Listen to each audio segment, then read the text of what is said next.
Thanks for joining us, everybody. We are extending our conversation from multiple episodes of Resonant Leaderships, or what Resonant Leadership is. Last episode, we talked about how do we begin to work on and with ourselves as a resonant leader. In this particular episode, part two, we're going to take it kind of the natural extension of that is how do we use resonant leadership to lead others, obviously specifically kind of in the realm of real estate, but this applies to entrepreneurs and leaders in general. So we're just going to touch on what resonant leadership is again for those that missed prior episodes. Why it can be used kind of as a superpower. I think your clients and customers are really going to appreciate, even if they can't put into words what kind of leader you are. But especially these days, they can certainly appreciate it. And then kind of the skills we used on a personal level can be also applied to into others and helping them best. We will be talking with, as usual, Dr. Hall. Dr. Hall is a business psychologist, an executive coach, a multi-time author, and public speaker. And to get into the details of how it is that we implement the things that we talk about here in these episodes, and is in his book, kind of that neuro nerd side of things, and actual practical application of these topics. Welcome back, Dr. Hall. How are you? Oh, I'm grateful to be here. Thanks for having me, Jerod. Yeah, absolutely. We love these discussions, and I'm super excited to chat about really where the rubber meets the road, right? If we're going to be leaders, what does that mean to be a leader, and how can we be the best leader for those individuals? And resonant leadership, I think there's some that seem to naturally kind of have that skill, but to be honest, it doesn't seem like many understand what it means. Like we talked about last episode, they can't really give a name to it, which we are going to do and talk about why it has that name and actually how to implement it on a personal level, and then for your clients. So this will be a good one. I hope so. Well, let's do a couple of quick housekeeping items for those of you that I haven't met. My name is Jerod Lee, and I'm the associate broker and team lead here at My Home Connection, also known as MHC Realty. Our sponsor for today is the Perfect Real Estate Business. We've been developing that now over 20 years, now in large part with collaboration with Dr. Hall, introducing different aspects of how we can reinvent the real estate industry, the real estate business, with business coaching, life coaching, mentoring. I know some of that's been introduced, but this is really at a mindset shift level, also in conjunction with other things that successful real estate agents need to incorporate into their business, such as profit sharing, revenue sharing, lead generation, things like that. So kind of the holistic approach of bringing all that together to make for a successful real estate career. So with that, let's chat a little bit about what we kind of left off with on the last episode, and that's kind of that definition of a resonant leadership and how to really kind of get our head around it. Yeah, so it's inside the framework of Daniel Goleman's concept of emotional intelligence, which in his original conception, which he published in Harvard Business Review and a number of other books, had 5 points. He's since modified it to 4, but I'll give the 5. The first is initiative, having intrinsic motivation, ready to get up and go, agency, get after itness.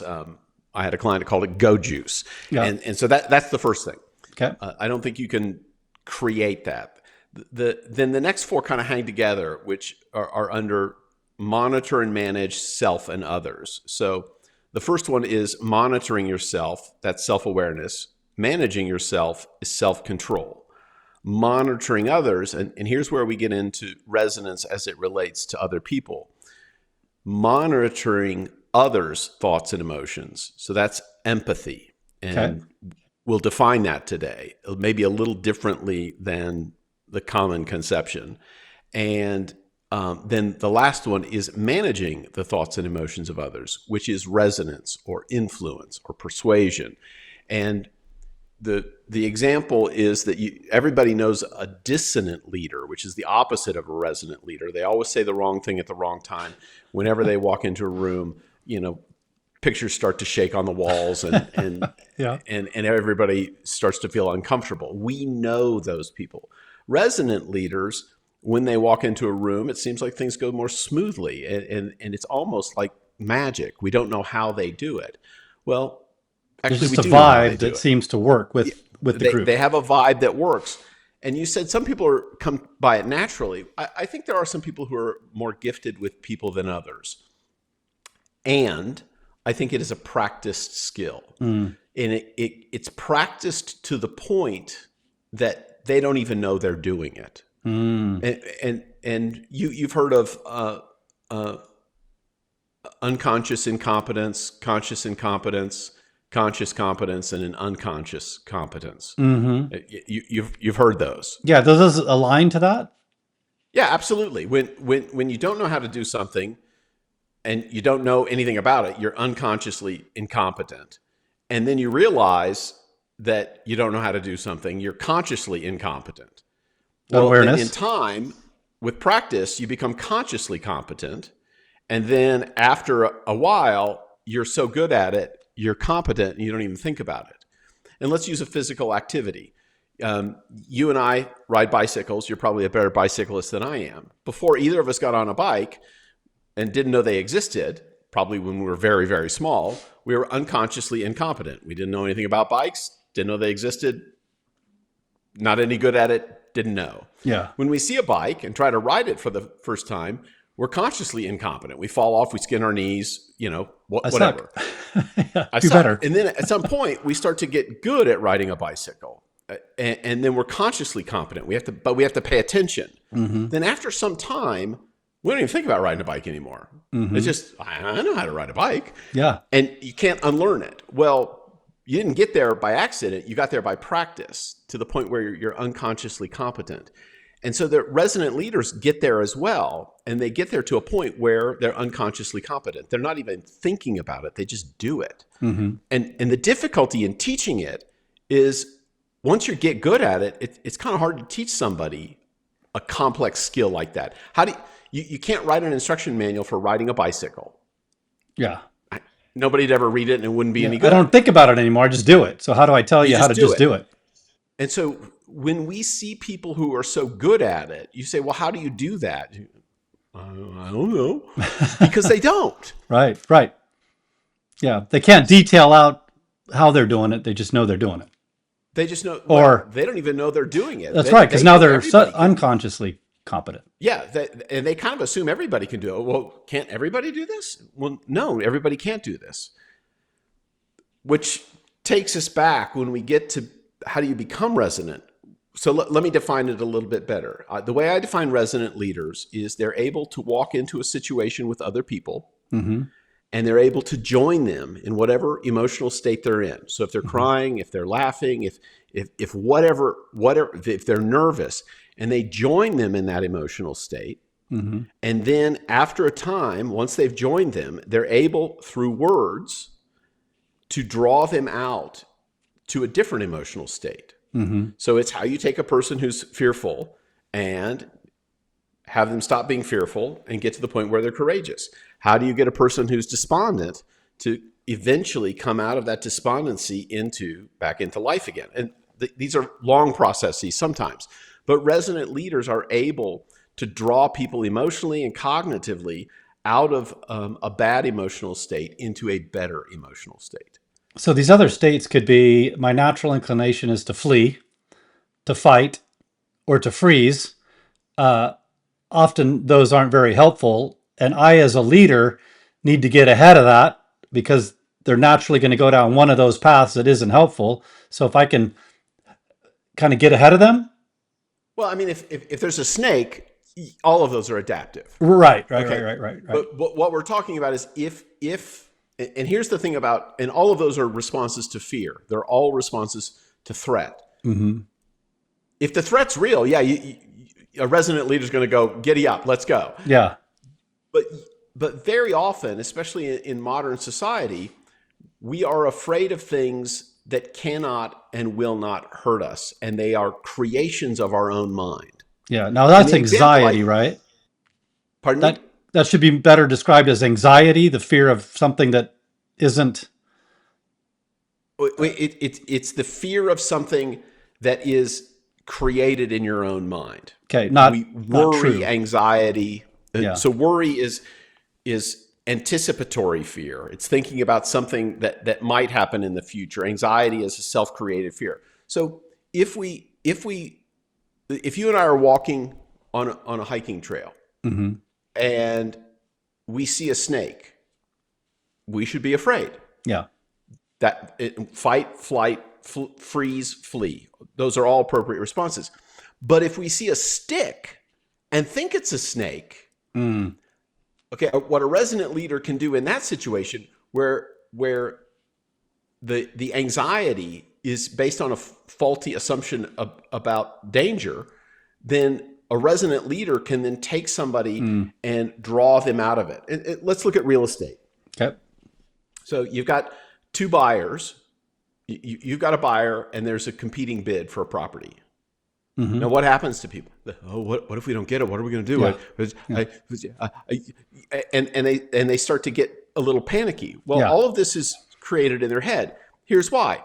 They had an imagination, an expectation. They created in their mind this belief that this house will be ours. Yeah. We will negotiate on the price, and they're already decorating it. They're already anticipating their possession of this property.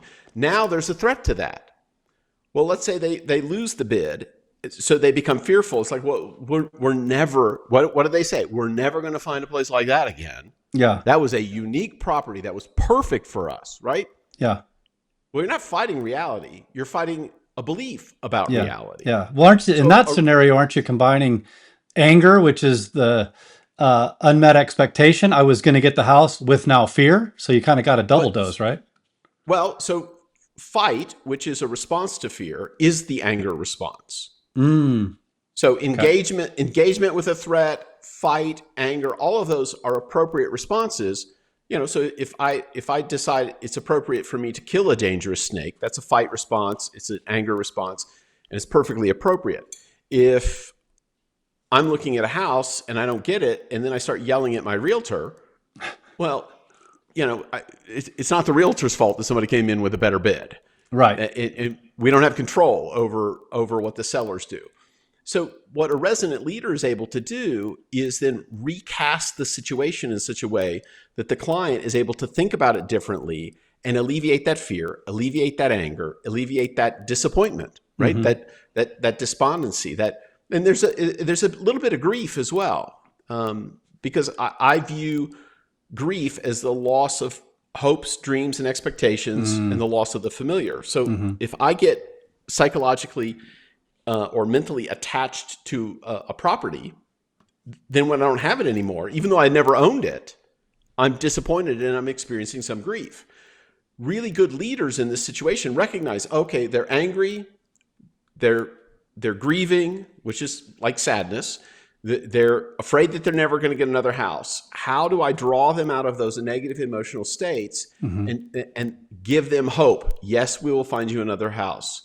Yes, this was disappointing, and there is another option. I'll give you a related example. Years ago, I was looking for a car, and I needed a car really, really bad. And I talked to a friend of mine who was a car dealer, and he finds me. He says, "I think I found a car for you that's in your budget." And I go, "Well, what if it doesn't work out?" And he said, "Roger, it's all just steel. There'll be more tomorrow. I mean, this is the one that's available now. They keep making them, and so there'll be another one." It's a reassurance of another option. Yeah, and so when he said it's all just steel, Roger, they'll make more. There'll be more. And I thought, oh, I'm believing this is my last option for a vehicle in my price range that fits my needs. And if I don't get this, it's all going to go away. And just by saying it's all steel, there'll be more, like it changed my view. It's like, oh, okay, I just have to be a little more patient. Yeah. Yeah. And that's why I put in here, why is it a superpower? Because as we talked briefly, because it was last episode is primarily about, managing your mind. Right. But the superpower here in helping others is getting ahead of that internal conversation for your client that I know that we might not get the property. And even if we do, the potential that we won't, I got to set the stage of interjecting that thought that this isn't the only property on the planet that could fit your needs. Not the only Maybe it'll go perfectly, but if it doesn't, I've already prepared them. exactly, which is what I call the preview of coming attractions. Ah, yep, love it. And so would you ever go to a movie that you didn't have any idea what it was going to be like, either from the movie poster or the ads? The reason they do those is to set the expectation of what you think you're going to experience. So if I go to a movie and I think it's going to be, it's going to be fun and hijinks, and it's a horror movie, blood and guts horror movie, I'm walking out. Yeah. Because my expectation wasn't set correctly. And so part of what good leaders do is set the expectation so people know what they're getting into. Oh, this is going to be a horror show. Oh, this is going to be fun. Oh, this is going to be a thriller. So I know what I'm going to be in the mood for. And so if you set the correct expectation of what the real estate market looks like, if you understand how people are feeling, then, and again, that's the empathy part. Let me circle back to that in a minute. Then you become a resonant leader when you can manage that. But currently empathy is kind of getting a bad rap in the popular media. And I think the way it's currently constructed, it kind of makes sense that it might get a bad rap. The way I define empathy is to accurately assess / guess another person's thoughts and emotions. Mm-hmm. To accurately guess or assess another person's thoughts and emotions. Now, so if you see a person in the grocery store and they're sitting on a bench and they've got their head in their hands and they're convulsing, you think, okay, they're crying. Like, why would they be crying in the grocery store? It's confusing at first, but then what do? You start making up a story. And so the simple story is just nuts. Or you don't know, but you're trying to figure out what would cause a person to do this behavior in this way, and you're guessing. Mm-hmm. Well, the better guesser you are, and how do you get to be a better guesser at what people are thinking and feeling? Is Experience. You spend a lot of time with people in those situations. Yeah. And so you can begin to see, okay, here's what led up to it. Here's how it's going to be. I mean, I've spent tens of thousands of hours in conversation with people related to their emotional life and their cognitive life. Frankly, I got a lot of at-bats. I've seen a lot of people in those situations. So It's not that I'm naturally a better guesser. It's just I've had more practice. Yeah. 5 minutes in or 5 words in, you've got a pretty good idea because I don't have nearly the experience, I'm way more words in before I can even begin to put the data together. Right. And, I can see when someone is going to cry before they're going to cry. Yeah. I mean, I was just like, okay, here facial movement and their tightness or just whatever. What happens in their chin? What happens in their lips? I look at how much glistening is in their eye, how much light is reflecting off the surface of their eye, because that means the tears are coming. All of these things. I look for some facial flush. Some people have a little bit of neck flush. I just look for all those things. Yeah. And it's not that I'm looking for them. I just see them and go, okay, here it comes. Yeah. And it's not like I go, check, glaze in the eye, check, right. chin quiver. I just look at the totality and I go, okay, here it comes. Here comes the faucets. Yeah. Makes sense. And that's what we do in real estate is we use the inspection process as kind of an example in real estate. It's like, it's going to come, right? You're going to get this nasty report on a house that you think is great because you want it to be great, paying somebody else to tear it to shreds, And by when they design. do, you're mad. And then you're like, whoa, what's wrong with my house? You're like, whoa. As I told you before, there's going to be something wrong with your house, even though it's brand new. They just built it. And it's not going to be the end of the world because we're going to handle it this way or that way. Here's our options, kind of like you said, the preview of coming attractions. Oh, Right. Jerod told me that if it was really bad, don't flare up. They'll be, we'll terminate and pick another house. Or Right. most often it's a new construction home. So they just almost always fix it. So we're just going to submit them a document, an RE10 in our case, that says fix it, and they fix it. Yeah. And then you go, oh, that's great. I thought it would be harder than that. Right. Right. Yeah. Because they don't know how to do it. So they have some level of confusion. They have some level of anxiety because they don't know what could happen. Yeah. Can I regress a little bit back to our Of conversation? course. Because Yeah. this has been just going through my head, the majority of this conversation. So we talked about like becoming a resonant leader, but how we do it for ourselves, right? We can't, I wish I could remember all the terms you said. I can't get into somebody else, understand somebody else's mode or their mindset or their feelings or emotions unless I control mine, right? I Mhm. can't let my fears, my concerns, my annoyance, my frustration get in the way of them. But we're talking about resonant leadership. And is there a resonance within our own mind that we need to come to? So I'm kind of going back on our previous episode, but don't I need to be kind of we talked about that swing, right? If you're pushing somebody on a swing, you're resonant, you're helping them, and it's fluid versus just, jarring them. But even in your mind, is there a resonance that needs to be a Oh, vibe?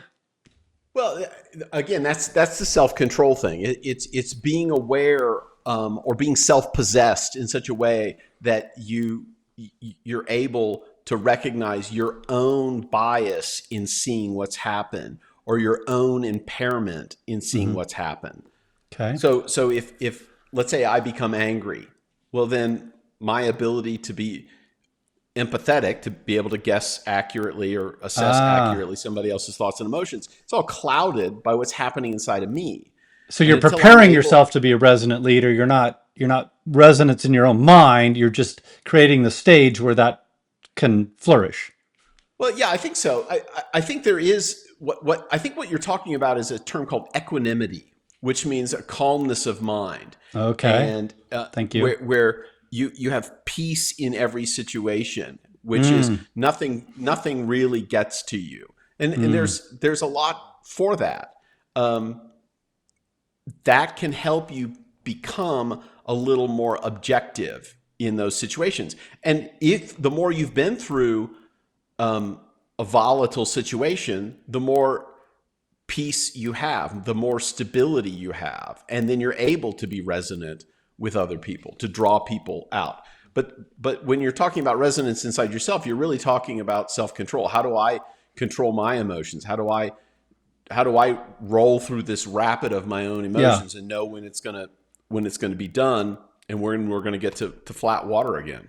Is equanimity a state of mind that can be elevated? Like if I'm in an equanimity state, is there a degree, like a spectrum of how? I think that's true for everything. Oh, okay. I mean, everything's on a spectrum. Okay. And Yeah. so you can have more equanimity or less equanimity. You can have more peace in your mind. You can have greater calm or lesser calm. So yeah, it's all on a continuum. So the more mature, the more elevated I am in that state of mind, that equanimity state, the more potential I have to focus on leading my client. Right. The clearer my vision is, I've wiped away all the fog, all the Mm, static, and now I can see clearly.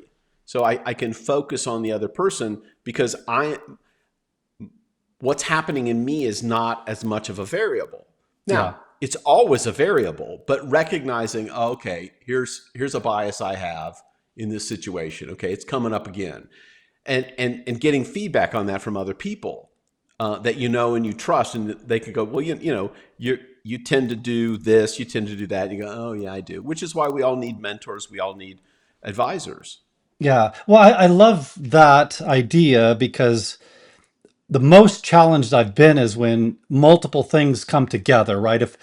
If I understand my mind has a propensity or tendency to be affected by this, and this comes up in my real estate transaction, and now I'm contending with my own emotions and I can't help my client.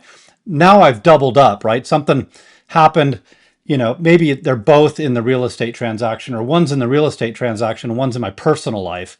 Man, I'm getting, fiery arrows from all sides, and I elevate my level of equanimity. If hopefully I'm saying this correctly, to tamp down. Like, one issue was easy for me to do because I've contended with that in my own mind before, and now it's doubled up. Okay, I realize that it's not just a doubling up; it's like a threefold, or you know, order Right. of It's magnitude more, potentiated. because Yeah. those two things like really get to me. Anyway, Yeah. And it's not just shoving it down. It's right. recognizing that it's happening and Mm, then figuring out, thank okay, you. this is happening. How do I get a clearer picture? How do do I need assistance from a third party? Do I need to take a little time and take a long walk in the woods? Yeah. What's going to get me so that I can get that Mm, clarity again so that I can help my client, the person I'm yeah. leading? I love that. I know we're spending time on the self improvement, but I think, it all starts with the self improvement. And I love the Sure. idea of assessing, hey, look, I've been here before, and I can, calm things down in my mind. I can uh, address my emotions so that they don't affect the current situation. But I think what you're saying is sometimes is like, look, what I'm going to do, that walk, that deep breath, those deep breaths, that meditation isn't going to be enough. Like, I got to talk this out. I got to talk to somebody that's Right. gets me and is going to help give me perspective that I don't have right now because I'm in the trenches getting fired at. Yeah, and it could be that sometimes the what did you call them, the arrows that are coming from everywhere are things that you just can't manage, and you just go, okay, this client, this situation, this is not for me. I'm gonna hand this off to somebody that this doesn't bother. Yeah. I know for me there are certain types of personalities that I don't groove with, and I've realized I can try to wipe all the static out of my eyes and get all the mist away, and I still have trouble with them. So what do I Yeah. do? I just tell them, we're not a good match, and I Yeah. encourage you to work with somebody else. And when I meet them in when I meet people like that in social situations, I typically don't engage because I know me. It's not that there's anything wrong with Right. them. I Right. just know the combination of me and them is not Yeah. good. Not healthy. Yeah. Well, I think Yeah. this is a good segue into where we're at, right? Okay. So there isn't resonance describe the four steps again, if you don't mind. You monitor your own thoughts.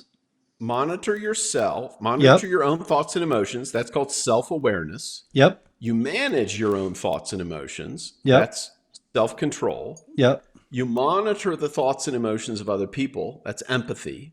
And then you manage the thoughts and emotions of other people. That's resonance. Some people call it influence, leadership, whatever you want to call it. But that's able to take someone from one emotional state to another for their benefit. Yeah. Now you can't get to step four from step one. You I mean, some people, I mean, by accident or by luck, people can sometimes get to that. or practice But enough that it's just natural. You just kind of do it, and well, you yeah, I mean, you can get lucky and say oh, something resonant, but if you want to consistently be able to do that in multiple situations and multiple types of people, then you really got to practice. yeah, yeah. Okay. So what are we practicing? And I think stop, think, observe, plan. We talked about doing that in our own mind, right? Okay. You Right, feel your anger going up, your frustration or your annoyance, like, hey, just stop. Like, this isn't right, helpful. Otherwise you ruminate and, right. So escalate. so with other people, we're very often in the midst of an activity, and we're trying to get to an end result. In the case we're talking about, it's about buying or selling a house. It's a transaction, and so there's urgency there. So in order to be a good leader in this situation, you need to stop. You need to slow yourself down. Constant movement, constant activity, more and more phone calls, more and more emails. That's not going to solve the problem. Slow yourself down, stop. And once you've stopped, you've gotten away from all the noise. Think, it's like, okay, what's happening with my client? What's happening in this situation? And start to observe, look at, okay, this is what my client is doing. This is what the other realtor is doing. Okay, here's what's happening, and then come up with a plan. Okay, how do we resolve this so that we all get the result we want, Yeah. and then enact Yeah. it on it. Yeah. And I like, I hate to keep going back to this, but I'd love kind of the idea that you've kind of foreshadowed or pre-planned right. In real estate, anybody that's done real estate long enough know that there's going to be some bump in the road. It's just how big the bump is and how out of control it gets the car, right? So Right. you prepare for that stop. Hey, remember when I said when we, there's gonna be something that comes up, and I've told you that we're going to address it. We've got all these resources, and nothing is typically insurmountable. That creates a good stopping point, because Right. otherwise you're like, could come across as condescending. It's like, hey, quit with the, you know, with the anger, quit with the whatever. It's like, hey, remember I told you this was going to come up, and we've already got a plan, so it just makes it easy to stop. Right. Yeah. To tell an anxious person in the middle of a panic attack to calm down is only throwing oil on the fire. Right. Um, Right. and it a resonant person knows that that won't work. And what they do is they change their vocal tone, they change their pace, they change how they interact in order to honey talk the person. Really, Yeah. it's the way you talk to a person who's like a child who's frightened or hurt that needs comforting. That's how you start to talk to that person, Yeah. and that really does the trick. Yeah. As long Yeah. as you're not cloying and patronizing, it works. Yeah. And I like, I'm a huge advocate of set the stage where you're the trusted advisor, because you can get the client to kind of stop for a minute in ways, like I said, hopefully you've kind of preempted that to some degree. But then if you shoulder the thinking process for the large part as the agent, as their trusted advisor, I'm here to get you through this, then they don't have to think a lot. They're going to think, but you don't want them thinking all the wrong things, but say, hey, I got this. I might need to step away for a minute, talk to my designated broker, talk to the listing agent. I don't know, but I'm going to go away. I'm going to fix this, or come up with a couple of options that can fix Right. this, and I'll be back with you. So Right. you're setting the stage to stop. You're setting the understanding that you're the one there to do the majority of the heavy lifting on the thinking, Right. and you're doing the observing. Obviously, you're going to have your client input the observation, like, hey, where's your mind at this point? What are you inclined to do? And then What are collectively you make a seeing plan. in your client, in their behavior, the way they're returning phone calls, emails? What's their facial expression? What's their posture? Yeah, all of those things. Yeah. So a dissonant leader, I mean, I think that's, the kryptonite for a resonant leader, is doing things your way, because of what you need is not helping them. It's only angering them. Right. Hey, Right. it seems like this is your pace on your time for your paycheck. That is, talk about, kerosene on the fire, oil on the fire. Like, that's not helpful. No, it won't be helpful. And part of your job as a resident leader is to make yourself trustworthy, not to demand that they trust you. You have to show behavior that makes them think, okay, this is a person I want to trust. Yeah. Yeah. And they do, right? They would prefer to trust you in getting through the problem than them trying to figure it out, because they don't go through this very often. What, 3, 4, 5, 6 times in a lifetime? Yeah, they're not very But good at it. As right. a realtor, we presume you've done this more than we have and that you're better at it. Yeah. Yeah. So I'd prefer to let you handle the issues. You told me they'd come Right. up. You told me you're good at your job. You didn't say it like in those words, but through, That. the process, you've convinced me to sign a buyer's rep or a listing Mhm. agreement. And, I've enlisted your help because I trust you to be the leader you are. So lead, and Right. don't get in the way Show of me you how to do leading. this. Yeah. What's up? Show me how to do this. Yeah. And Yeah. when I'm afraid, when I'm angry, when I'm disappointed, help me through that. Yeah. Yeah. And again, I don't want to offend anybody, but I think, for whatever reason, I feel compelled to say it a second time. Don't shoot yourself in the foot. Don't get in your own way. Don't, don't start thinking about this needs to close by this date because you got something going on, or, you've got to pay for something or whatever. Like that'll really, the client will sense that, and that'll really send them off the deep end. Yes, it will. It will. And if you're too desperate, it shows. You're just too hungry, and it just smells wrong. Yeah. And Commission breath everybody is the knows. last thing that you want to have. And Right. that's what Right. it translates to, right? Because that's the normal thought is, you're, I think as an agent, you've got to understand that you're fighting against a built-in perception, that the normal perception of buyers and sellers are that agents do these things. And so they're just looking for confirmation bias. So if you're rushing things or pushing things or putting that square peg in a round hole, they're like, oh, there it is. There it is. Not Yep. shocked. Thanks for proving me right. And that's undoing the stage that you set to let them calm down, to let you step away as the problem solver, as the trusted advisor, showing them that why you get paid, the amount of money you get paid to do your job, it's because you solve problems. I solve these kinds of problems to make sure it's smooth and that you don't have a toxic emotional experience with this transaction. Yeah. Yeah. Yeah. We had an episode, I'll try to link it below, specifically on why some people make a lot of money. The ones that make the most money solve the biggest problems.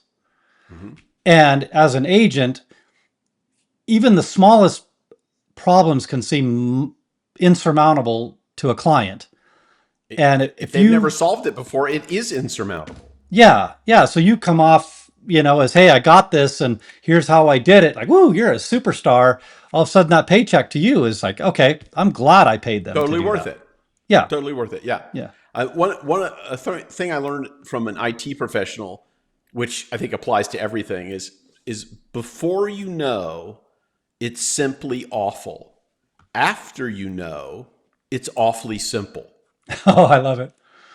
Yeah. So do I. And so what we as experts in our field, we already know, so it's awfully simple to us. But to the amateur, to the novice, it's simply awful. So part of our job is to teach, okay, I can make this simply awful thing awfully simple. Let me walk you through it. And people, Yeah. oh, that's magic. Yeah. Yeah. I actually had a conversation very recently with another agent about the natural kind of, I don't know about the natural, but for lots of people, the inclination is if I don't have the answer to the problem, I don't respond to the text or answer the call until I do. And my response is, man, you got to remember, you got a high anxiety person sitting there wondering why you're not calling them back. And their mind can go in all kinds of directions. And there's actually a lot of power in admitting that you don't have all the answers. That's a humble, person that's going to help you. And It's the truth. it's the And people right. trust the truth. Thank you. Yep. Well said. Yep. And that I am not letting this issue become a big issue. I'm on it. I know who to talk to. I know where to get the answers, and we're going to solve it.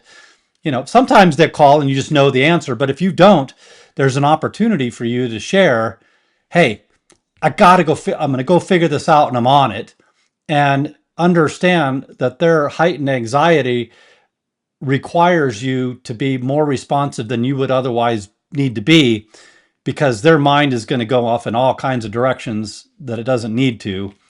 And you just, the little bit of, hey, I didn't hear back from that person I told you that I had to reach out to just yet, but I'm going to leave them another text, or I'll follow up first thing in the morning. It tampers, or, you know, Well, so we've talked about this, I think, in other episodes, but the relationship between fear, anxiety, and control is absolutely connected. mm-hmm. And whatever I'm afraid of, I attempt to control. If it's something I can't control, then I switch into information gathering. Yep. Because the more information I have, the more I think I will learn how I can control it or prevent the danger. So when you have a client who doesn't know what's going on, they can't control it, they switch to information gathering. The Yeah. faster you can give them the information, the more you satisfy that anxiety. Hey, I don't know the answer right now. I will make a call as soon as I get off the phone with you. I will let you know the outcome of that call and when I get an answer, but I will not rest until I figure this out for you. Yeah. If you And don't, and go ahead. and you gauge how often you return your communication with them based on the level of their anxiety. Yeah. Yeah. So where I was going with that is I can guarantee you the people they're going to contact to gather that information, and often it's not going to be helpful, right? Oh, It, no. it's the parent that bought 10 years ago that knows everything. It's the friend that, is a know-it-all anyway, and I don't mean to be disrespectful or rude to anybody, but unfortunately it's not the professionals that they're asking. No, they ask their sample of convenience, the people who are closest There you go. around them. And typically that's a good enough answer. But in areas of specialty, the average person or the majority is very often wrong. On trivia questions like, who's Justin Bieber married to, which I don't know the answer to. You'd have to ask 100 people, and the vast majority of that 100 people would be right. But if you're asking, okay, what's the formula for this chemical compound, you don't ask an average number of 100 people because they're not expert on chemistry. Yeah. So you have to ask an expert. So they will ask the sample of convenience. They'll ask the average. And in an expert situation, the average is very often wrong. Yeah, and if you haven't set the stage that you're the expert and you're the go-to person, for example, I will often tell my clients, "Hey, look, everybody, you're going to talk to loves you, cares about you, wants the best for you, but they're all going to chime in about with their 2 cents about how this should go. Please run it by me so I can tell you if that's still relevant, pertinent, actual, truthful or not, because the last thing I want to do is have you concerned about something that I don't have the answer to, asking that sample of convenience, I think you called it, Yeah. getting, varying inputs. And if you haven't set the stage that you're the trusted advisor, they question what you said because I got 5 different answers from 5 different people. Right. And part of this is the preview of coming attractions. You let people know that when you guys hit a roadblock, and if they ask the people that are convenient to them, the sample of convenience, they'll likely get 5 different answers. Let them know this is going to happen. And I think you said it well. They love you, they care about you, but they may not know what's the correct answer in this situation. So come to me. I will do my best to get you accurate information. And you can use, one of the things I always try to do is connect past learning with current learning. So help them find a past experience where they've needed help in an area they didn't know about, and who did they go to, and who should they have trusted. So like if you've ever had a kid, everybody's an expert on parenting, right?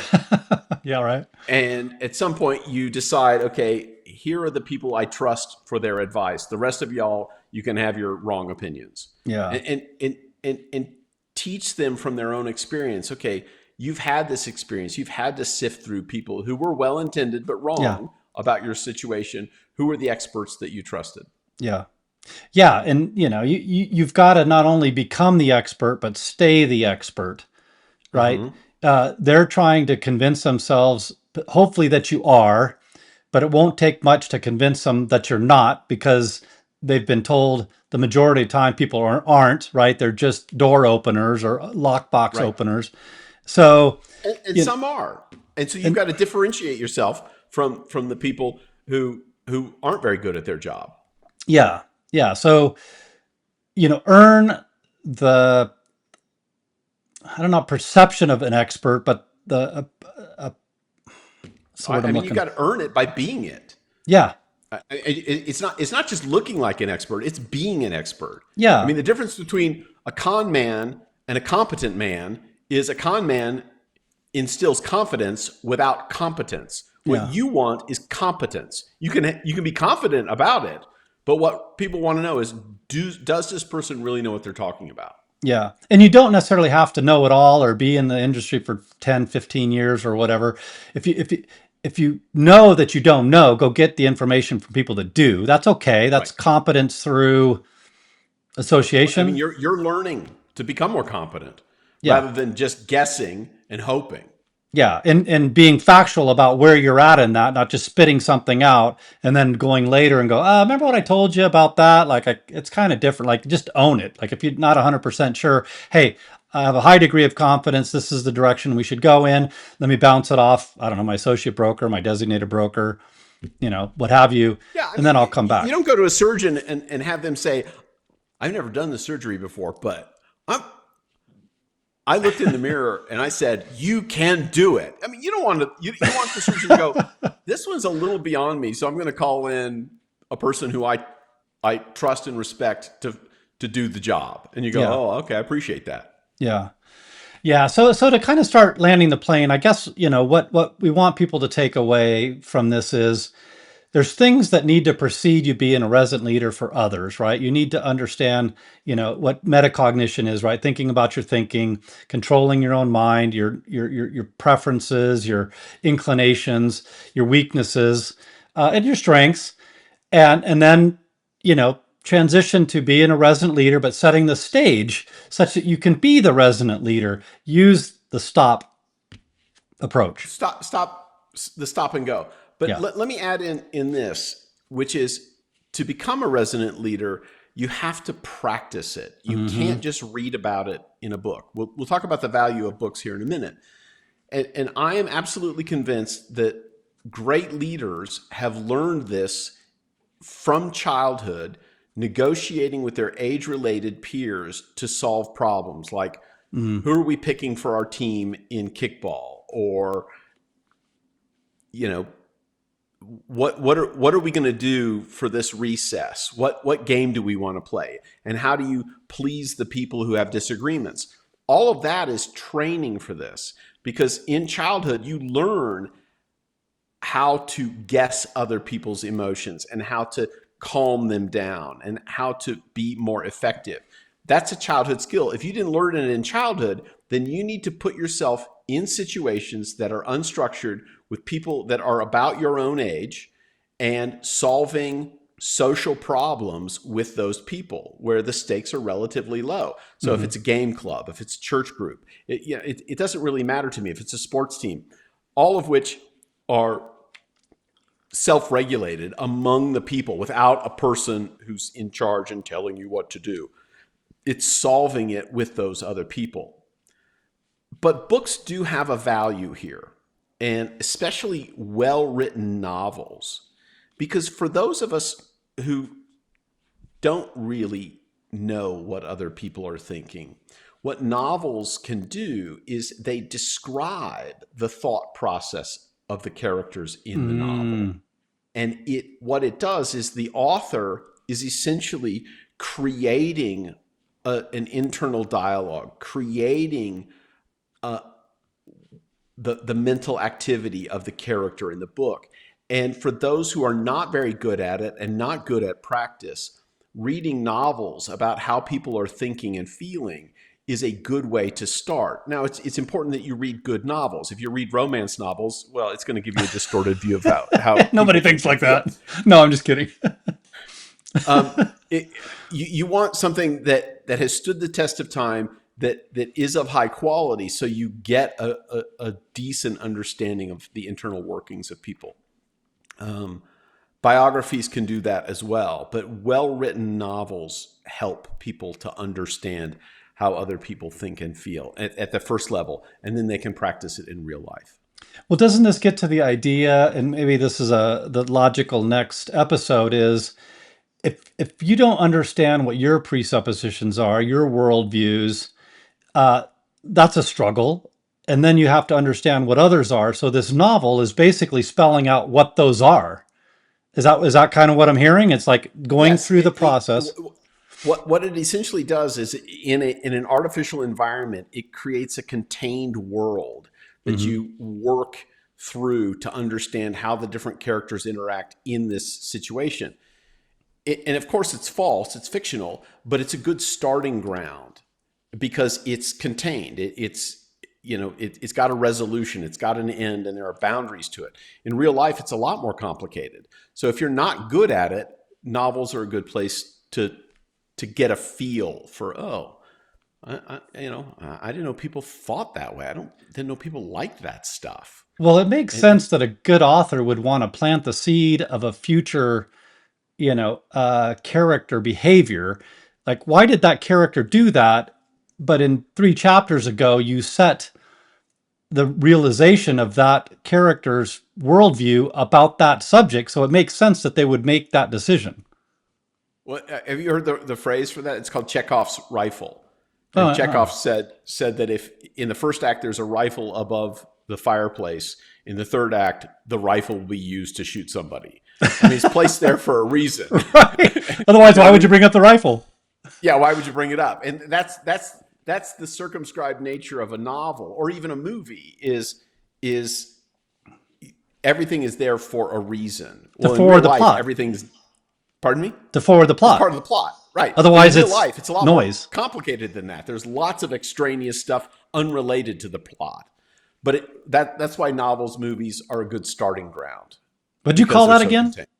The fact that Chekhov was an author. Okay. Chekhov's rifle, oh, and so if if the rifle is in the first act above the fireplace, it will be used in the third act to kill somebody. if not, that was a poorly written book or movie or Like whatever. why was it there? You know what? That doesn't make any sense. And sometimes you'll see that in novels, and you go, why was that storyline there? That doesn't make any sense. Yeah, your And mind is going to want to resolve why the rifle your was mind there. will want to resolve it. All of which is good because it starts you down that path of understanding the mentalization. It's called mentalizing. It's imagining the thinking of other people. That's all part of that process. Yeah, yeah. I love it. Anyway, so I think I hear that this would be a logical follow-on episode is, if you want to understand other people, you need to understand what your presuppositions are, what others could be, and how to reconcile that, because that could create dissonance, right? If you think that their worldview is this and it's contrary to that, and you say something, the big buzz right now is the political, position. If you assume that person is of a certain political persuasion, and you make a comment and you were wrong, and you just frustrated them because, yep, Bye-bye. see ya. Yeah. Yeah. Yeah, they'll write you off like that. So, Right. Understand what making those assumptions can do to improve or to degrade your relationship with your client. Which is why it's so important to know what your worldview, what your presuppositions are, and recognize not everybody shares those, and you bring them wherever you go. And if you don't know what yours are, you're gonna roll them out and roll over people. Yeah, you just say it because that's what you think and believe, but not Right. don't realize that that's not everybody's worldview. Right. You Right. assume that, because I have it, like this is how everybody in Idaho thinks because they're in Idaho. That's a bad assumption. Yeah.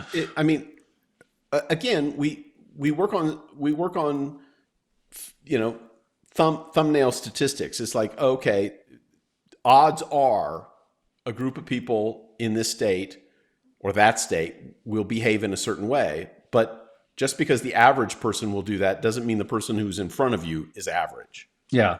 Yeah. Or you get confirmation that they are that political persuasion, but something that you usually would blanket that political persuasion of, I don't know, insert, belief here, like, are they okay with the Second Amendment or whatever because they live in Idaho? Like that could be a bad assumption if they're, they're Republicans, so therefore, anyway. Yeah, I mean, and what resonant leaders do is they listen more than they talk in order for and they ask questions and they try to understand. Amen. So that other people reveal themselves so that you can start to create a framework about how this other person is likely to think and feel. Yeah. Yeah. And I love that idea. And that should be an episode in and of itself too, because one of the things that's been talked about in some aspects of our industry is drilling down past the superficial answer.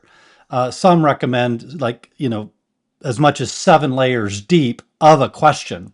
Same question asked different ways to really drill down, because that first answer isn't really the root answer. It's an aspect or Well, yeah, in Japan, in the engineering culture there, they have a practice called the five whys. Have you heard of this? Uh-uh. So the conveyor belt broke down. Why? Well, because that roller wore out too soon. Why? And boom, boom, boom. And by the time you get to the fifth why, you're closer to the root cause rather than just being satisfied with the first why. And Yeah. so what you're getting at is asking deeper and deeper questions, coming at it in a multitude of different ways to find out what is the root cause of that behavior or that thought. Is that the premise of Kaizen, which is continued improvement, that you would ask Well, those five whys? it's one part of that. I don't think Okay. I'm not as smart about Kaizen as many other people, but I think it's a part of it, but I don't think it's the totality of it. Kaizen, I Gotcha. think, has a lot more than that. Yeah, well, there's a lot to that. We're coming up on an hour here. So we Once again, that plane we tried to start landing a little bit ago. He went back up to altitude. yeah, sorry about that. No, I get into that all the time. But before we wrap up, let's definitely make sure that our listeners and watchers know how to get a hold of you. Yeah, probably the easiest way to get in touch with me is through my website, drrogerhall.com, drrogerhall.com. On there, you can find out ways to get in touch with me. You can find out about my 3 already published book and the one more book that I've got on the way. You can find out about my online courses, my public speaking, and my executive consultation work. As well as you got an online quiz that folks can take. Got an online quiz which will take you to one of my online courses at the end of it, if you'd like to do that. Awesome. Well, as always, Dr. Hall, we love having you on, and man, we get into these conversations that we hope provide a lot of value, not just in concept, but in practice, right? That I think a lot of people chuckle when I put the neuro nerd, title on there, but man, that's really where the rubber meets the road. I've been to a lot of the woo woo seminars and keynote speeches and all that, and you hear a lot of cool things, and often they talk about practical application of what they talk about, but then you walk out quite often and go, oh, okay, there's a concept, but I don't kind of get it. We're talking about how the brain works, how it doesn't work, and how to make it work not just for you but for other people. And I think this episode really got into the details of what that looks like in practice. I hope so. And I mean, part of the reason someone might hire you or hire someone like me is to practice in real life, getting those skills. Yeah, absolutely. Well said. I think that's a perfect way to land that plane. So, all right. Thanks for joining us, Dr. Hall, for viewers and listeners, and we'll wish everybody a blessed one. Take care. Thank you.